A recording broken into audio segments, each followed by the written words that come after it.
Olá, bem-vindos a mais um Deep Dive. Hoje a gente mergulha na parábola do banquete nupcial, aquela de Mateus 22, versículos 1 a 14. A nossa fonte aqui é uma análise bem focada na tradição católica, tá? E a missão é tentar desvendar as camadas dessa história. É densa, né? Vamos ver o contexto histórico, a alegoria da salvação e o que isso tudo implica para a fé. E um ponto importante logo de cara, essa parábola não está sozinha. Ela é tipo o clímax de 3 parábolas seguidas que Jesus lança contra as autoridades lá em Jerusalém. A tensão só aumenta. Para situar, o clima em Jerusalém estava elétrico. Jesus tinha feito a entrada triunfal, purificado o templo, aí, claro, começaram a questionar a autoridade dele. E ele responde com essas 3 histórias, a dos 2 filhos, a dos vinhateiros assassinos e, por fim, essa do banquete.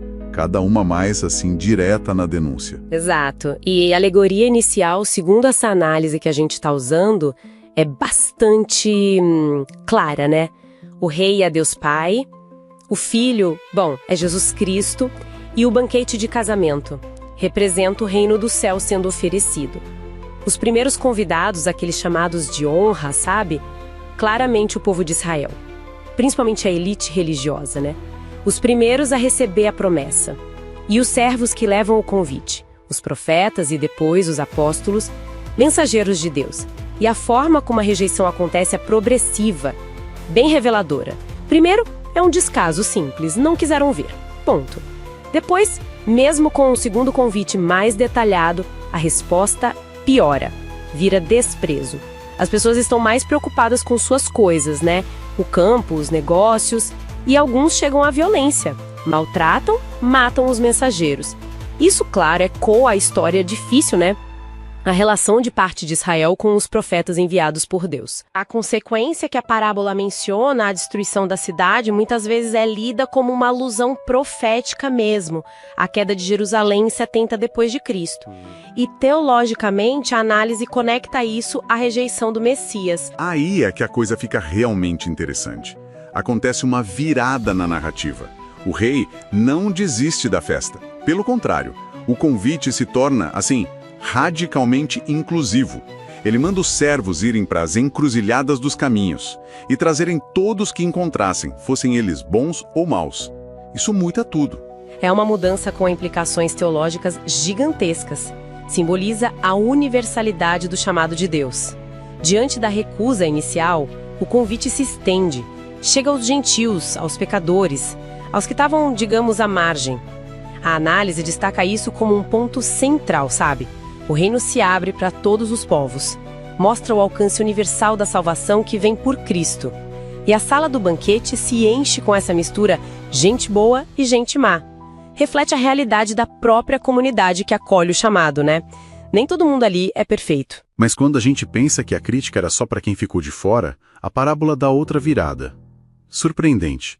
O foco muda para alguém que está dentro do banquete, já aceitou o convite, mas está sem a veste nupcial.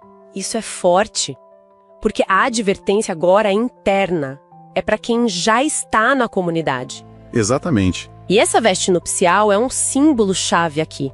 Nessa leitura católica da fonte, ela representa a graça santificante.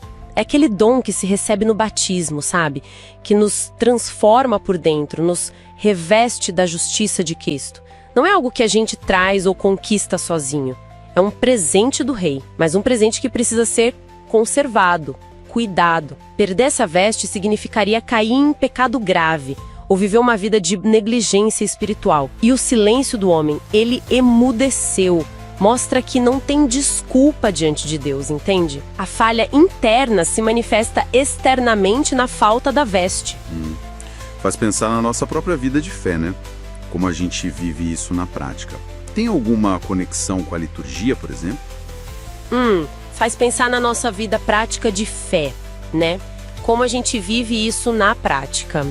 Tem alguma conexão com a liturgia, por exemplo? Sim. A análise faz essa ponte.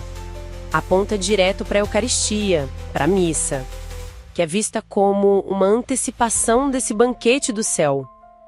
Então a parábola funciona como um lembrete da necessidade de se aproximar da comunhão em estado de graça, ou seja, com a veste apropriada, em dia com Deus. É um chamado à coerência, né? E isso tudo leva àquela frase final, que às vezes é mal interpretada: muitos são chamados, mas poucos são escolhidos.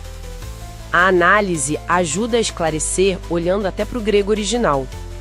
Chamados, kletstoi, é o convite amplo, universal, para todos, lá nas encruzilhadas. Já escolhidos, eklektoi, não significa uma predestinação arbitrária, tipo, esse sim, esse não. Refere-se àqueles que respondem ao chamado com fé e perseveram nessa resposta, cooperam ativamente com a graça de Deus. A escolha tem a ver com a fidelidade contínua da resposta humana. Entendi. Então, resumindo essa jornada da parábola, ela começa falando da história da salvação, da rejeição por parte de Israel e da abertura aos gentios, mas termina com um alerta bem profundo sobre a autenticidade, sobre a perseverança na fé, para quem já está dentro da comunidade. Não é só entrar, tem que permanecer de forma adequada. Precisamente, e talvez o pensamento final que fica para provocar uma reflexão é este. A parábola não pergunta só se a gente ouviu o chamado para a festa do reino, mas pergunta como a gente está vivendo dentro dela. A gente está cuidando dessa veste nupcial, mantendo ela limpa pela graça, pela fidelidade? Ou será que a gente corre o risco de ser pego desprevenido quando o rei vier inspecionar os convidados? É um chamado à vigilância constante na vida de fé.